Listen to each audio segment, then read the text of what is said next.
ओ भाई, श्रद्धा कपूर ने तो स्त्री 2 में आग लगा दी, एकदम पैसा वसूल पिक्चर है। हाँ यार, कसम से क्या फाड़ू एक्टिंग की है। वैसे पास में पॉपकॉर्न हो और सामने बढ़िया सी पिक्चर चल रही हो तो देखने में डबल मजा आता है। ओह शिट, पॉपकॉर्न तो खत्म हो गया और अभी तो आधी पिक्चर बाकी है, अब क्या करेंगे। जस्ट चिल बेब्स, पॉपकॉर्न ही तो खत्म हुए हैं, बट हमारी काली सौतेली बहन किस दिन काम आएगी। तभी पुराना सा सलवार कमीज पहने सिंपल सी चोटी में कमरे में किंजल आकर पूछती है, मोना रीटा, तुम दोनों बता दो डिनर में क्या खाओगे। देखो मोना, हमारी प्यारी काली बहन की उम्र कितनी लंबी है, नाम लेते ही हाजिर हो गई। किंजल, जाओ और जाके हमारे लिए पॉपकॉर्न ले आओ। पर रीटा, एक तो पहले ही डिनर के लिए इतनी देर हो चुकी है, रात के 11 बज रहे हैं। अगर इस टाइम तुम दोनों पॉपकॉर्न खाओगी तो फिर रात का डिनर किस टाइम में करोगी। ये सुनते ही दोनों गोरी सौतेली बहनें गुस्से में लाल पीली हो जाती हैं। अबे ओ फटे दूध की फफूंदी सी शक्ल वाली बहन जी, तेरा काम सिर्फ हमारा ऑर्डर मानना है, ऑर्डर देना नहीं, समझी। अब जा जल्दी और पॉपकॉर्न ला। और रही बात डिनर करने की, तो वो हम अपने टाइम पर ही करेंगे, रात के 1 बजे। अब दफा हो यहाँ से, काली गुलाब जामुन। नम आंखें लिए बेचारी काली किंजल किचन में जाके पॉपकॉर्न बनाती है। किंजल की माँ गंभीर लंबी बीमारी से सालों पहले गुजर चुकी थी, इसलिए पिता देव प्रेरणा से दूसरी शादी करके ले आई, जिनसे मोना और रीटा हुई। दोनों दूध के जैसे गोरी चिट्टे रंग वाली थी, इसीलिए घमंडी मिजाज की थी। वहीं किंजल काली और बदसूरत थी, लेकिन उसका दिल हीरे की तरह था। मगर हर दिन ही उसे अपनी सौतेली माँ और बहनों के ताने सुनने पड़ते थे। मोना रीटा, ये लो तुम्हारे पॉपकॉर्न, अब बता दो डिनर में क्या खाओगी। ऐसे करो, आज हमारे लिए कैप्सिकम की सब्जी, जीरा राइस, शाही पनीर, कढ़ाई पनीर बनाना। ये तो रहा मेरा। मैं डिनर में वेज पुलाव खाऊंगी चिली चटनी के साथ। हमारी ये पिक्चर खत्म होने से पहले हमारा डिनर हमें परोसा हुआ मिल जाना चाहिए, शार्प 1 बजे। ठीक है, मिल जाएगा। किंजल जल्दी से रसोई में आकर डिनर बनाना शुरू करती है, तो वहीं दोनों सौतेली गोरी बहनें मस्ती मार कर पिक्चर देख रही थी। ऐसा करती हूँ, कढ़ाई पनीर और शाही पनीर बनाने के लिए एक ही साथ पनीर फ्राई कर लेती हूँ और बाकी सब्जियों का काटा पीटी भी कर लेती हूँ, इससे थोड़ा टाइम बचेगा। देखते देखते सब्जी बनाने में रात के 12 बज जाते हैं, तो डरे लफ्जों में किंजल बोलती है, मेरे पास केवल 1 घंटा रह गया। अगर 1 घंटे में मैंने दोनों को डिनर नहीं करवाया तो वो कल की तरह ही करेंगी। नहीं नहीं, जल्दी कर किंजल। देखते देखते घड़ी की सुई 1 पर आ जाती है, लेकिन दोनों सौतेली बहनों को डिनर परोसने में किंजल को 2 मिनट लेट हो जाता है, तो दोनों अकड़ जाती हैं। तुमने हम दोनों को 2 मिनट लेट डिनर दिया है, इसकी पनिशमेंट मिलेगी। लो खाओ खाओ, बहन के हाथ से खाने से प्यार बढ़ता है। नहीं नहीं मोना, मुझे क्षमा कर दो, कल से बिल्कुल देर नहीं होगी, मैं तुम दोनों को टाइम से डिनर करवाऊंगी। बोलते बोलते किंजल की आंखों से डर के मारे आंसू छलक पड़ते हैं। मैंने कहा खाओ। मोना भाप निकलता खाना उसे खिला देती है। खाना काफी ज्यादा गर्म होने की वजह से बेचारी किंजल का मुंह जल जाता है। फिर मोना रीटा डिनर करते करते रात के 1 से 2 बजा देती हैं। किंजल झूठी प्लेट उठाकर किचन में आ जाती है और बिलख बिलख कर रोने लगती है। हे भगवान, तूने मुझे कैसी जिंदगी दे दी है, अपने घर में मैं नौकरानी हूँ।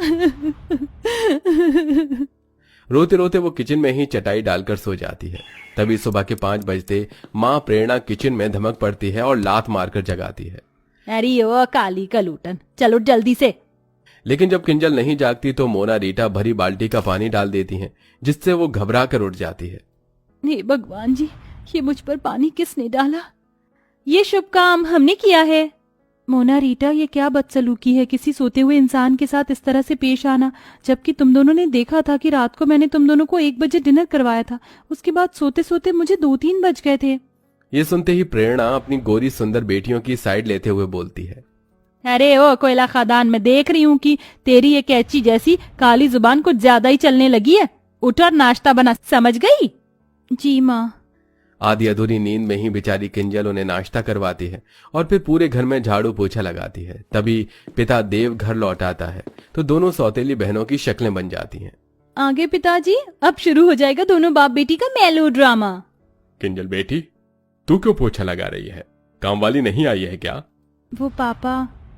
तभी बात काटती हुई प्रेरणा बीच में बोलती है, अरे देव जी, वो आज ना तुलसी की तबीयत ढीली हो गई थी, इसलिए आई नहीं। मैंने तो बोला था किंजल को कि मैं कर लूंगी, ला दे मेरी बच्ची, तू नाश्ता कर। वैसे आप ऐसे अचानक से कैसे आ गए, कोई खबर भी नहीं दी, ना कोई फोन कॉल किया।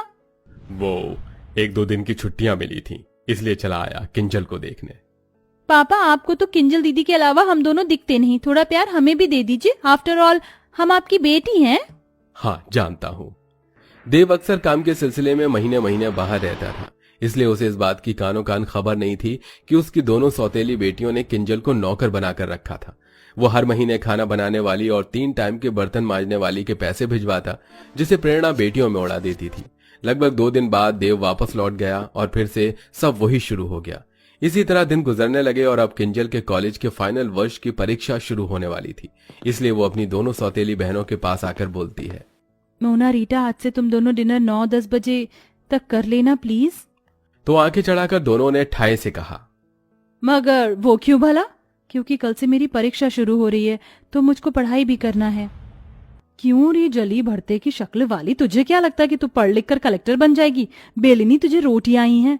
हम अपना रूटीन नहीं बदलेंगे। हम रात के 1 बजे डिनर करती थी और 1 बजे ही करेंगे, समझ गई?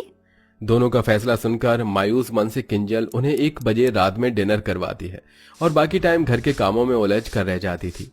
एक दिन जब वो रात के डिनर के लिए दोनों से पूछने आती है तो दोनों शॉर्ट सा गाउन पहने मेकअप में लगी पड़ी थी। मोना रीटा, तुम दोनों कहीं जा रही हो क्या? हाँ, आज हम दोनों पार्टी करने जा रही हैं। अच्छा, तो फिर तुम दोनों खाना तो वहीं से खाकर आओगी ना? तो फिर मैं रात का डिनर रहने देती हूँ। अच्छा जी, क्यों री काली भैंसिया, तुझे क्या लगता है हम तुझे आराम फरमाने देंगे? चुपचाप से हमारा डिनर बनाकर तैयार रखना। आज डिनर में हम आलू गोभी, मिक्स वेज, लच्छा पराठा खाएंगी। जानबूझकर दोनों लंबी चौड़ी लिस्ट देती हैं। तभी वो मायूसी से बोलती है, इतना खाना बहुत ज्यादा नहीं हो जाएगा डिनर के हिसाब से? कुछ ज्यादा नहीं होगा, तू बना देना बस। दोनों ऑर्डर झाड़ कर चली जाती हैं। किंजल सारा डिनर तैयार कर देती है, लेकिन दोनों बहनें पार्टी में से फुल पेट खा पी कर आती हैं, जिस वजह से रात का डिनर नहीं खाती। इसलिए अगले दिन खाना बच जाता है तो प्रेरणा किंजल पर आग बबूला हो जाती है। किंजल, अरे ओ किंजल, अरे ओ काली भैंसिया कहाँ है? किंजल डरते हुए प्रेरणा के आगे हाजिर होती है। जी माँ, बुलाया आपने? क्यों री, ये सब क्या है? रात को क्या पूरे मोहल्ले को दावत करवानी थी? कितना खाना बनाया था जो सारा बच गया। ये भरे पतीले के पुलाव, पता है ये चावल कितने महंगे आते हैं? और तू मजे से बना बना कर फेंक रही है। माँ, मेरी इसमें कोई गलती नहीं है। मोना और रीटा ने कहा था बनाने को और दोनों कल बाहर से ही खाकर आई थी तो डिनर नहीं किया। ये सुनकर दोनों सौतेली बहन शातिर तरीके से सारी बात उस बेचारी पर ही थोप देती हैं। ओ, कितनी झूठी और मक्कार है ये। माँ कसम से हमने तो बोला भी नहीं था डिनर बनाने को, अपने मन से बनाया। ये सुनकर प्रेरणा किंजल को बहुत पीटती है।